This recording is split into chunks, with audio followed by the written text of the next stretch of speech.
जो मैं विचार सुन रहा हूँ, इसमें जो मूल शब्द है वो व्यसन शब्द है और गुण शब्द है, जिस पर आप लोग चर्चा कर रहे थे। तो गुण और व्यसन ये दो शब्द हैं। गुण धातु संस्कृत व्याकरण के चुरादी गण में पढ़ा गया है, और व्यसन जो शब्द है उसमें वी उपसर्ग है और असुक क्षेपणे धातु है, अन प्रत्यय है। वि विशेषेण अस्यते क्षिप्यते यत् तद् व्यसनम। जो हमको यथार्थ से, वास्तविकता से, औचित्य से अलग कर देता है उसे बोलते व्यसन।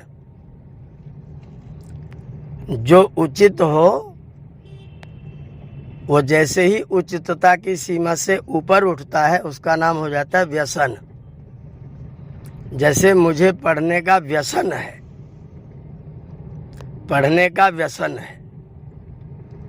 अब मुझे जितना समय पढ़ना चाहिए, जिस समय पढ़ना चाहिए उस समय नहीं पढ़ रहा हूँ। रात के 2 बजे पढ़ रहा हूँ, 12 बजे पढ़ रहा हूँ, 1 बजे पढ़ रहा हूँ, दिन भर पढ़ रहा हूँ, सब काम छोड़ के पढ़ रहा हूँ। भोजन करने का समय है, मैं पढ़ रहा हूँ। व्यायाम करने का समय है, मैं पढ़ रहा हूँ। मुझे पढ़ने का व्यसन है।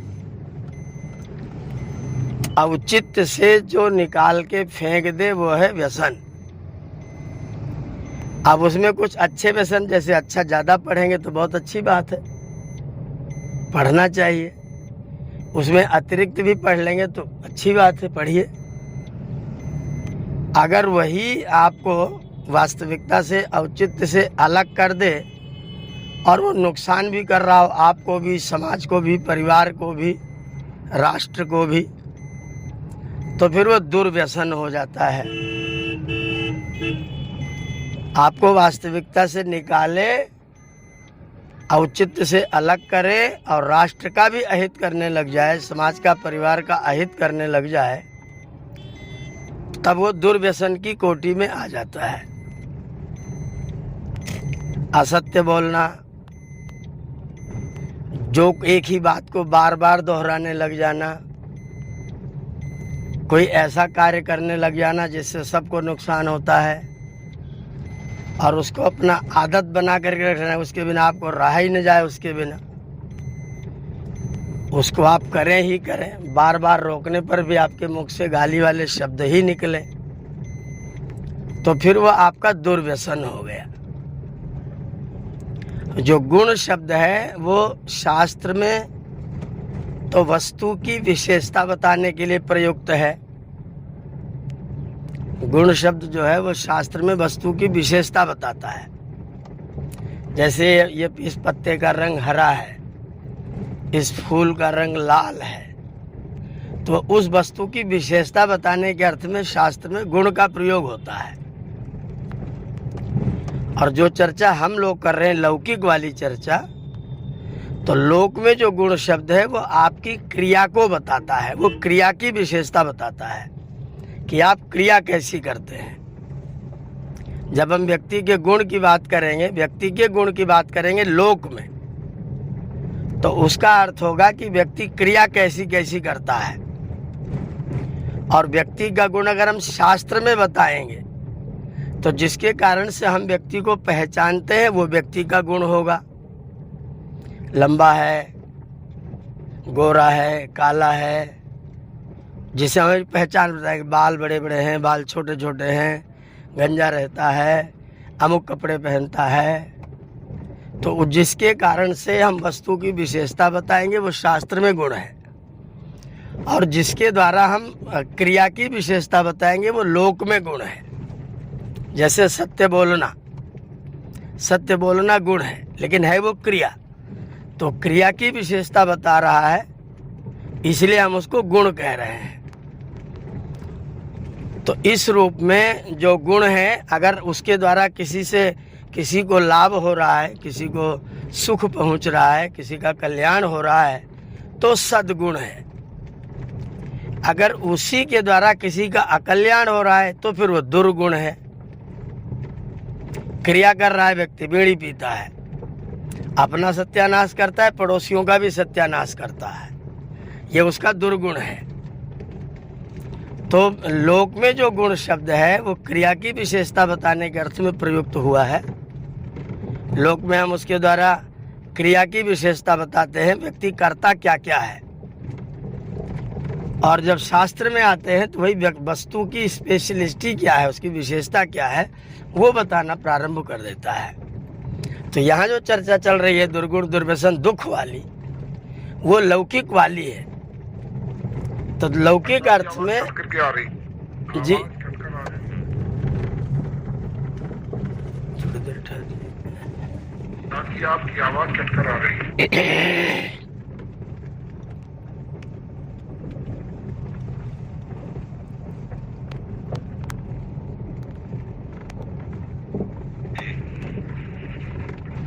तो लोक में जब हम जो मंत्र में जिस प्रसंग को लेकर के आज प्रारंभ किया गया है वो लौकिक गुण की बात हो रही है। और लौकिक गुण ये है कि आप क्रिया कैसी करते हैं, कैसे कैसे कार्य करते हैं। आपके अंदर सद्गुण है जिसके द्वारा कल्याण होता है, आपके अंदर दुर्गुण है जिसके द्वारा अकल्याण होता है। तो जितनी भी क्रियाएं औचित्य से पृथक हैं वो तो सारे व्यसन हो गए। अकल्याणकारी हैं तो दुर्व्यसन हो गए, कल्याणकारी हैं तो सुव्यसन हो गए। सुव्यसन भी होता है, यज्ञ करने का व्यसन है, जितने बार मौका मिले उतने बार यज्ञ कर लेंगे, ये सुव्यसन है, वो कल्याणकारी है। वो औचित्य से ऊपर उठ जाता है, थोड़ा सा जो सामान्य जो व्यवहार है उस व्यवहार से अतिरिक्त हो जाता है, तो हम उसको व्यसन कहते हैं। और जिस क्रिया के द्वारा आप किसी का नुकसान पहुंचाते हैं वो दुर्गुण, और जिसके द्वारा लाभ पहुंचाते हैं वो सद्गुण। ये है आपका गुण और व्यसन शब्द। दुख के बारे में राजरतन जी ने शास्त्रीय बात कही है, आध्यात्मिक, आदि भौतिक और आदि दैविक, 3 प्रकार के होते हैं। कुछ आध्यात्मिक है जिनका कोई कारण नहीं होता, हम खुद कारण होते हैं। कुछ आदि दैविक होते हैं, उनका कारण प्रकृति होती है। कुछ आदि भौतिक होते हैं, उनका कारण प्राणी होते हैं। आदि दैविक में प्रकृति कारण है, आदि भौतिक में प्राणी कारण है, आध्यात्मिक में हम स्वयं कारण हैं। उसमें कोई बाहरी शक्ति नहीं लगती, उसमें खाली आप अपने आप उसको पैदा करते हैं। तो 3 प्रकार के दुख हैं। और दुर्गुण और दुर्व्यसन कोई भी हो सकता है। जैसे मैं व्याख्यान देता हूँ तो व्याख्यान देना गुण है, लेकिन मैं जहाँ पाऊँ व्याख्यान ही देता रहूँ, जब पाऊँ तो बड़ बोलता ही रहूँ हमेशा, तो फिर वो मेरा दुर्गुण हो जाएगा। वही चीज़ जो गुण है वो जैसे ही अतिरिक्त होगी, कुछ ज़्यादा होगी, अतिक्रमण होगा, वो तुरंत दुर्गुण की कोटि में बदल जाएगा। तो कोई भी एक चीज़ जो गुण है वो जैसे ही मात्रा से अधिक होगी, औचित्य से अधिक होगी, वो दुर्गुण में बदल जाएगी। और ऐसे ही जो आपको रोकता है किसी कार्य को करने के लिए, जो आपको बाधित करता है कि आप ये कार्य करिए, आपके अंदर बार बार भाव उठते कि यह कार्य मुझे करना ही है, अगर वो भी औचित्य की मात्रा से अधिक हो जाता है तो दुर्व्यसन बन जाता है, और औचित्य की मात्रा में रहता है तो सुव्यसन रह जाता है। तो ये शब्द हैं जिनका हम लोग प्रयोग करते हैं। तो गुण और व्यसन को कोई एक ऐसा निश्चित नहीं कर सकते कि ये वाला व्यसन है। व्यसन का मतलब केवल इतना है कि जो औचित्य की मात्रा से कुछ अतिरिक्त हो जाए, बस वो व्यसन हो जाएगा। जितना करना चाहिए उससे ज़्यादा हो जाए। आप गाड़ी चलाते हैं, ये आपका अभी गुण है। आप गाड़ी ही चलाते हैं, ये आपका व्यसन है। आप गाड़ी न चलाएं तो भी उसी में बैठे बैठे गाड़ी का हारन ही मारते रहते, तो आपको दुर्व्यसन हो गया है। गाड़ी चलाना गुण, गाड़ी ही चलाना व्यसन, और गाड़ी न चलाना हो, कोई उद्देश्य ना हो, तो भी गाड़ी में बैठ के हारन करना, गाड़ी को आगे पीछे करना, ये दुर्व्यसन। तो वो मात्रा के आधार पर उसका गुण दूर सुर जो है वो जुड़ जाएगा। बाकी व्यसन और गुण शब्द कॉमन में अच्छे अर्थों में प्रयुक्त होते हैं। व्यसन भी अच्छे अर्थों में प्रयुक्त होता है, गुण भी अच्छे अर्थों में प्रयुक्त होता है। अब वो दुर बन रहा है कि सु बन रहा है, वो आपके ऊपर निर्भर करेगा कि हम कैसा करेंगे तो दुर बन जाएगा, कैसा करेंगे तो सु बन जाएगा। जी स्वामी जी ने जो मंत्र में पाठ किया है दुर्गुण दुर्व्यसन दुख, जी, इन शब्दों का प्रयोग क्या क्या आत्मा, मन और शरीर इंद्रियों के आधार पर नहीं है, नहीं हो सकता, ऐसा नहीं लगा अर्थ लगा ग्रहण किया जा सकता। देखिए, क्योंकि गुण जो है, शरीर के स्तर पर ना तो कोई गुण है, ना तो कोई व्यसन है, ना तो कोई दुख है। शरीर का दुख से कुछ भी लेना देना नहीं है।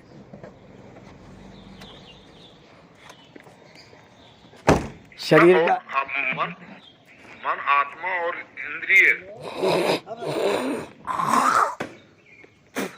इंद्रियां भी बिना मन के कोई कार्य नहीं कराती हैं, इसलिए इंद्रियों को भी हम कुछ नहीं कह सकते हैं।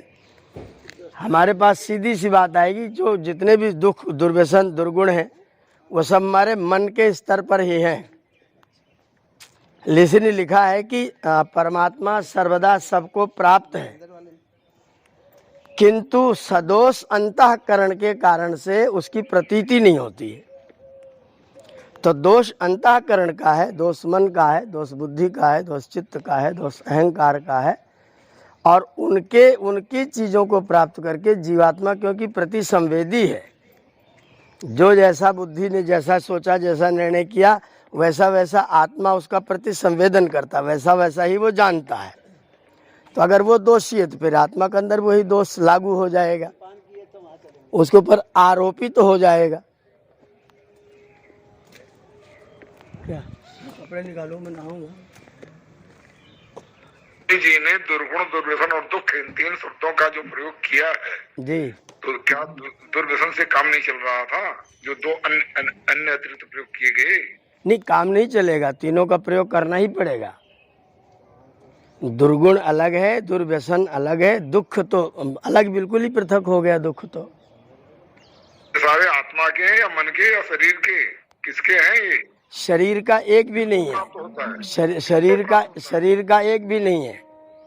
नहीं, जो दुर्गुण, दुर्व्यसन, दुख जो गिनाया गया है जी, वो मन का है अथवा आत्मा का है? वह है वास्तव में अंतःकरण का। मन का अकेले का मत कहिए, अंतःकरण का, मन और बुद्धि, चित्त, अहंकार, चारों अंतःकरण का कहिए उसको। वो विभक्त हो जाना चाहिए। मन, बुद्धि, चित्त, अहंकार अगर 5-4 हैं, हाँ, तो दुर्व्यसन, दुख और दुर्व्यसन, यानी दुख, दुर्व्यसन और गुण, दुर्गुण जो है, हाँ, उनमें विभक्त होना चाहिए। या तो मन और बुद्धि और चित्त का हो। ये तीनों दुर्गुण, दुर्व्यसन, दुख, 3 के तीनों आपके अंतःकरण के ऊपर ही लागू हैं, और अंतःकरण के कारण से जीवात्मा में आरोपित होते हैं। जीवात्मा के हैं नहीं, लेकिन जीवात्मा में आरोपित होते हैं, क्योंकि जीवात्मा अंतःकरण को मैं समझता है, अस्मिता के कारण से। अविद्या जो दोष है वो किसके हैं? आत्मा के नहीं है। अविद्या, अस्मिता, राग, द्वेष, अभिनिवेश, ये क्लेश है, क्लेश, दोष नहीं है। ये किसके? इनका नाम दर्शन की भाषा में क्लेश है। किसके श्रीमान जी? और ये सभी जो है वो आपके अंतःकरण के हैं, जीवात्मा के ऊपर आरोपित होते हैं, क्योंकि जीवात्मा अस्मिता के कारण से, अविद्या के कारण से अंतःकरण को मैं समझता है, इसलिए जीवात्मा पर आरोपित होते हैं सारे आपके अंतःकरण के।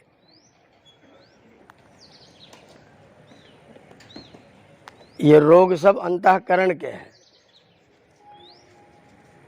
नहीं समझ पाया था। गुण जो है आत्मा का और दुर्व्यसन जो है इंद्रियों का और दुख जो है मन का। नहीं, जो सुनिए, जो गुण जो आत्मा के गुण हैं वो सत्यार्थ प्रकाश में अलग कहे गए, उनका इनसे कोई लेना देना नहीं। जिसको मंत्र में दुर्गुण, दुर्व्यसन, दुख कहा जा रहा है, उनमें से एक भी जो जीवात्मा के गुण कहे गए वो नहीं है।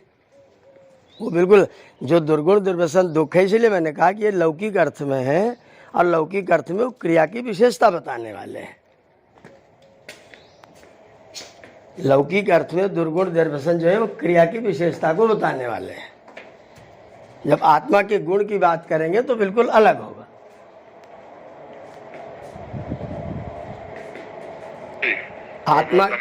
आत्मा के गुण जो शास्त्रोक्त हैं वे तो शास्त्र में अलग लिखे। सत्यार्थ प्रकाश 3रा समोल्लास पढ़िए। वो आत्मा के गुण हैं। वो जो दुर्गुण दुर्व्यसन दुख गिने जा रहे हैं मंत्र में, जो ऋषि कह रहे हैं कि उसको दूर कीजिए, वो वास्तव में अंतःकरण के हैं। दूर करना अंतःकरण में से, जीवात्मा में से नहीं हटाना है। जीवात्मा में अविद्या है और वह अविद्या के कारण से अंतःकरण को मैं समझता है, और अंतःकरण का सारा जो खराबी है वो आरोपित होकर आत्मा को लागू हो जाती है।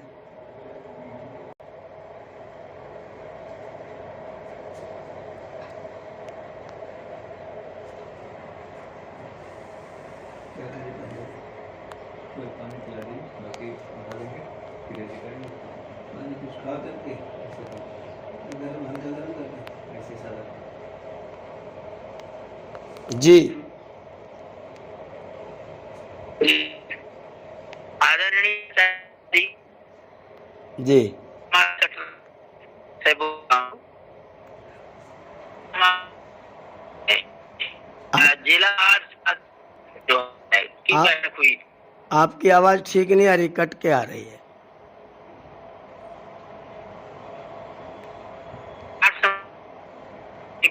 बोल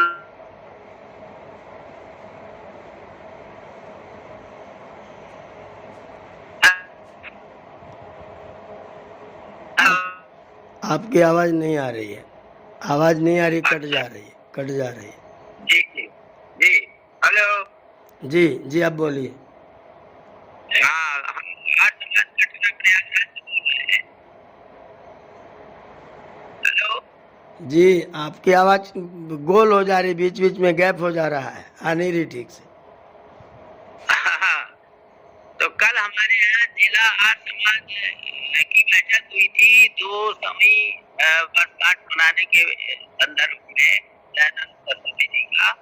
जी तो हर महीने जो है अलग अलग आर्य समाज में ये बैठक होगा करेगी और जयंती मनाई जाएगी। हेलो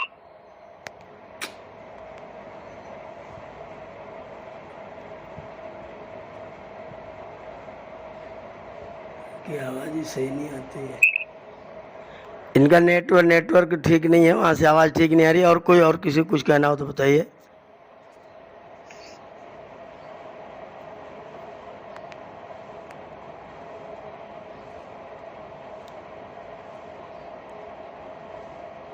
वो जो विश्व वेद सम्मेलन से संबंधित जो पत्र छपा हुआ है, जी, तो अगर समूह में डाल देते तो समूह में तो डला हुआ है, पत्रक तो समूह में है ही। है, तो दोबारा पुनः फिर डाल दिया जाए, डिलीट हो गया होगा। पत्रक समूह में पड़ा हुआ है और अभी फिर से और डाल दे रहे हैं, पत्रक दोबारा भी डाल दे रहे हैं। पड़ा तो हुआ है, प्रत्येक सप्ताह अगर रिमूव कर दिया जाए तो फिर नया हो जाता है। ठीक है, ठीक है, ठीक है, पत्रक आ जाएगा, पत्रक दोबारा आ जाएगा।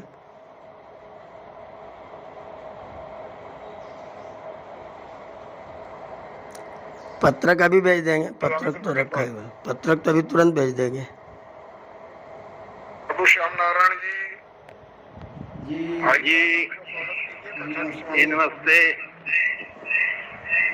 इस समय सदेश जी और अमित जी और मैं तीनों लोग एक साथ हैं। जी जी आचार्य जी, आचार्य जी ये आज समीक्षात्मक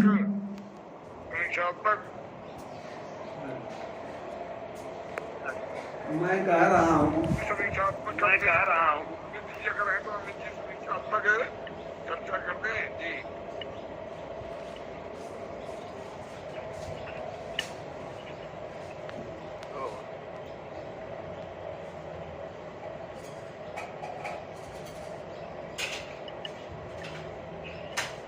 विजय आप जुड़ेंगे? विजय आप जुड़ेंगे? आप जुड़ेंगे क्या? बीएसएनएल वाला, मतलब जिससे बीएसएनएल वाला नेटवर्क ही नहीं है। जी जी आप मैं तो सुन नहीं रहा था। ओम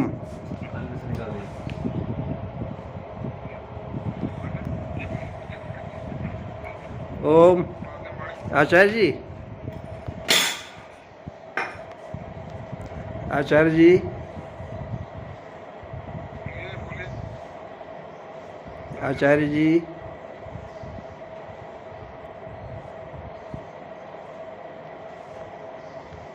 आचार्य जी, आपकी आवाज आ रही है, आपकी आवाज आ रही है, आप बोलिए। अरे एक मोबाइल में तो सिस्टम अलग अलग रहा। आप सुने। ओम ओम आचार्य जी, बोलिए। ओ ये मैं का